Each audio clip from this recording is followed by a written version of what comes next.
Your most recent book, Lake Wobegon, Summer 1956, involves kind of a coming-of-age story involving a 14-year-old boy, Gary. Gary's your original name. You were 14 in 1956. How autobiographical is it? Pretty darn. Quite a bit. Gary, you describe as kind of a gawky teenager. I mean, you have a great line. You say, a tree toad who's changed into a boy, but not completely. I mean, that was young Gary Keillor? I've put on weight, but you can still see it, can't you? Give us some sense of Gary. He was about 6'2". When he was 14, he weighed about 125 pounds.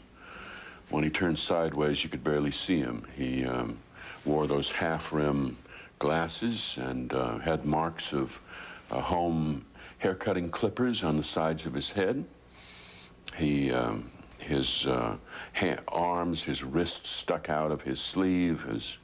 The cuff of his pants rode pretty high up above his shoes. He was terribly self-conscious and very awkward.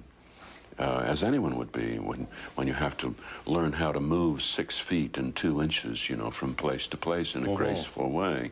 It's not easy, believe me. It takes thought and planning. 1956, middle America. It's an interesting period of time. What drew you to that? Well, I was 14 in 1956, and so I'm more drawn to the fact of being 14 than I am to 1956. There was a presidential election, and Jack Kerouac was riding high in New York, but none of that really affected us in the Midwest. Much of the humor in the book relates to the tension between his rather strict religious upbringing and his growing pent-up sexual desires. There's nothing like a repressive upbringing to make you really enjoy sex once you get into the land of sex. But his entire approach, I mean, this is hilarious, the books that he pretends he's reading, but inserted is high school orgies.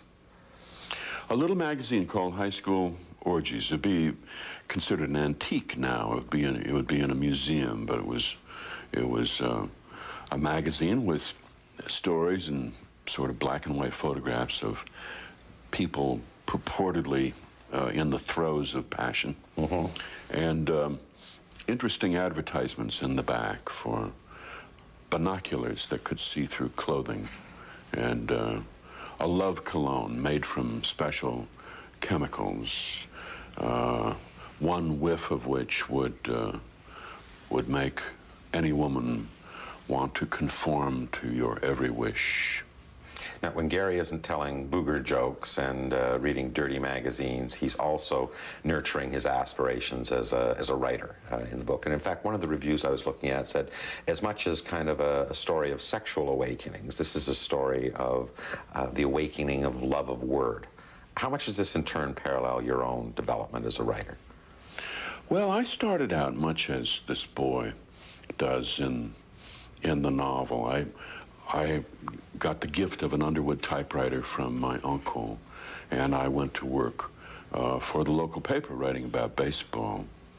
Baseball was a beautiful place to start writing because the language in those days, when we were always looking for synonyms and metaphors in writing about sports, we didn't write about it in this terse telegraphic style that came in later. Baseball writing was meant to be flowery, and so a left-hander in the first paragraph, in the second paragraph becomes a port-sider, a stern-wheeler, a southpaw, a lefty, and you got to use all of this gorgeous language, much of which has left us. I don't think a sports writer now could refer to a baseball as a spheroid or a gleaming spheroid. I did it one time, and now that word spheroid is available to me, you see. Anytime I need it, any point in this conversation where I need to bring it in, I got it. Now, on that, I mean, you have a reputation as a very folksy, kind of rural guy, but I mean, point of fact, I mean, you've lived in New York, you've written for the New Yorker. In other stuff I've read about you, you said that, you know, what fascinated you as a teenager was not high school orgies, but a copy of the New Yorker. Is the public persona of Garrison Keillor the real Garrison Keillor? Oh, sure it is. Sure it is. I mean, I may have lived in New York and written for the New Yorker, but that doesn't change where I come from. I come from country people who were still farming with horses in the 1950s and who didn't have running water. They had electricity, but they didn't have running water. I grew up among people who were very basic, down-to-earth people, and I would never want to lose that whatsoever. Your radio variety show, A Prairie Home Companion, airs live every Saturday night. It's a huge audience. And the centerpiece is always your monologue on Lake Wobegon. There's an air of nostalgia and a time and a kind of an atmosphere that seems never to be replicated. Why do you think the show is so popular with the audience? What resonates in that audience of some 3 million listeners? I'm not sure it's nostalgia. I think nostalgia is a luxury, and there are many of us who live with one foot in the past because we can't afford to modernize. Mm-hmm. You know, there's sort of backwardness about this town. The old storefronts are preserved.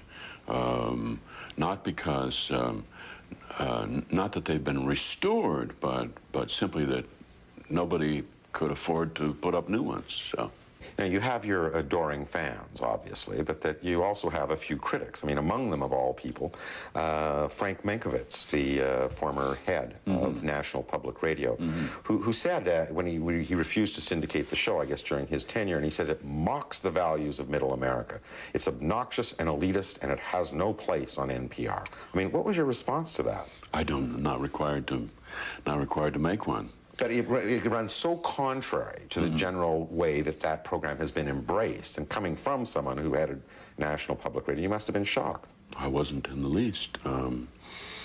Frank Mankiewicz was the man who turned down A Prairie Home Companion back in 1978.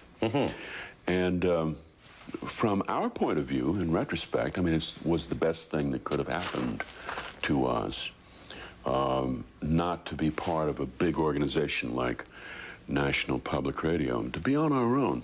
I never have to sit in meetings or make reports or submit scripts to anybody for their approval. I mean, I prefer things that way.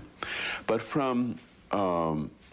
Mankiewicz's point of view, he turned down because at the time he said he thought the program was too local and wouldn't appeal to people on the coasts. He turned down a show that, you know, that became a very successful show. So this puts him in, you know, in the corner somewhat.